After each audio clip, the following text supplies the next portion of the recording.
I've always had this weird relationship with my reflection.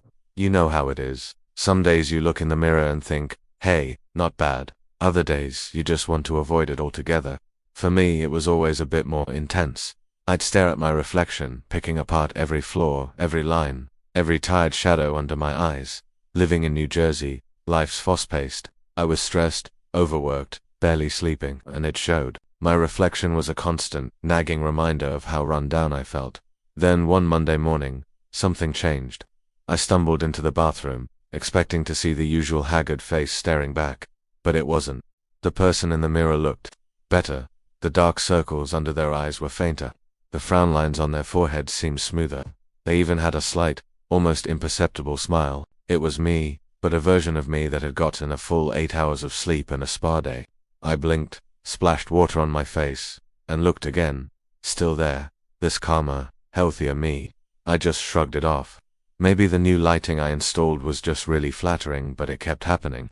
Every day the reflections seemed to improve. It was subtle at first. The second day, my hair looked perfectly styled, even though I'd just rolled out of bed. The third day, my skin was glowing, clear of the stress breakouts I'd been fighting for weeks. My reflections started wearing clothes I didn't even own, nicer sweaters, shirts that were perfectly pressed. It was like watching an upgrade in real time. I started looking forward to seeing it. It was inspiring, in a weird way. Maybe I could be that person. I started eating better, trying to get more sleep, but I could never quite catch up to the perfect image in the glass. The gap between us grew. While I was still chugging coffee to get through the afternoon, my reflection looked energetic, serene. While I was anxiously tapping my foot, it stood perfectly still, a picture of tranquility. It stopped copying my movements precisely.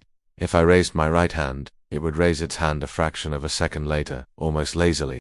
If I forced a tired smile, its smile was wide and genuine, full of teeth that looked impossibly white. It felt less like a reflection and more like I was watching someone else through a window. Someone who was living my life, but better. I tried to talk to people about it. I told my friend Sarah over coffee, so the guy in my mirror. I started, trying to sound casual. He's different. She just laughed, getting a big head. Are we? Finally admitting, you look good. I tried to explain that it wasn't me, that it was an imposter, but she just patted my arm and told me I needed a vacation. I felt a cold knot of dread in my stomach. No one would believe me. I was alone with this thing. My reflection's confidence grew. It started to interact with its side of the world. One evening I saw it pick up a picture frame from its version of my dresser, a photo of me and my sister.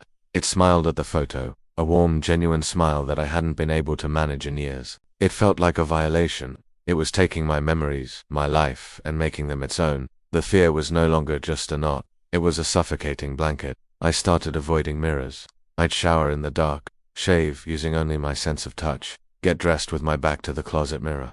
I felt like a ghost in my own home. One night the power went out. The whole neighborhood was plunged into darkness. I lit a few candles, their flickering light casting long, dancing shadows on the walls. I had to go into the bathroom to find the main flashlight. As I stepped in, the candlelight caught the surface of the large vanity mirror, and I saw it. My reflection. It wasn't standing there this time. It was sitting on the edge of the bathtub on its side, looking out into the darkness, a thoughtful, almost sad expression on its face. It didn't notice me at first.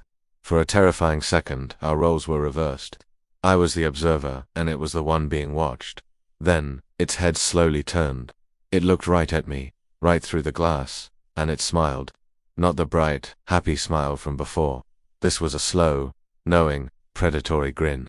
It stood up, its movements fluid and graceful, and walked right up to the surface of the mirror. It placed its palm flat against the glass. My heart was hammering against my ribs. I couldn't move, couldn't breathe. My body felt like it was encased in ice. The thing in the mirror just watched me, its eyes glinting in the candlelight, that terrible smile never leaving its face. And then the world flipped. It wasn't a violent shove or a sudden jolt. It was like stepping through a curtain of cold water. One moment I was in my dark, candlelit bathroom, and the next, I was somewhere else. The air was still and silent. The candlelight was gone. I looked around. I was in my bathroom, but everything was flat, lifeless. I turned and saw him, me, my old stressed, terrified self, standing on the other side of the glass, in the world I had just left. The candles flickered behind him. He was looking at me, his eyes wide with horror. I was inside the mirror. I pounded on the glass, a scream tearing from my throat, but no sound came out. It was a silent, desperate movie. On the other side, the thing that had replaced me watched, its smile gone, replaced by a look of cool assessment. It reached out and touched the glass where my hand was, its expression unreadable. I screamed again, a silent, useless shriek of pure terror. I saw my own face, contorted in a mask of panic, reflected back at me from the surface I was trapped behind. The mirror didn't crack, it didn't even vibrate. It held solid and unyielding. The imposter watched me for a moment longer, then turned away. It picked up the flashlight from the counter, clicked it on, and walked out of the bathroom, leaving me in the silent, suffocating darkness of the mirror world. I was left pounding on the glass, my knuckles raw, my voice gone. I could hear its footsteps fading down the hall. It was going to live my life. It was going to see my friends, talk to my family, sleep in my bed. And I was trapped here, a forgotten reflection, a silent scream in a frame on the wall, watching a stranger wear my face. So if you ever look in the mirror and see someone just a little too perfect, a little too calm, run, don't wait, don't try to understand it. Just get away, before it decides it's time to switch places. Thanks for listening. If this story resonated with you, hit that subscribe button for more tales from the shadows. Stay safe.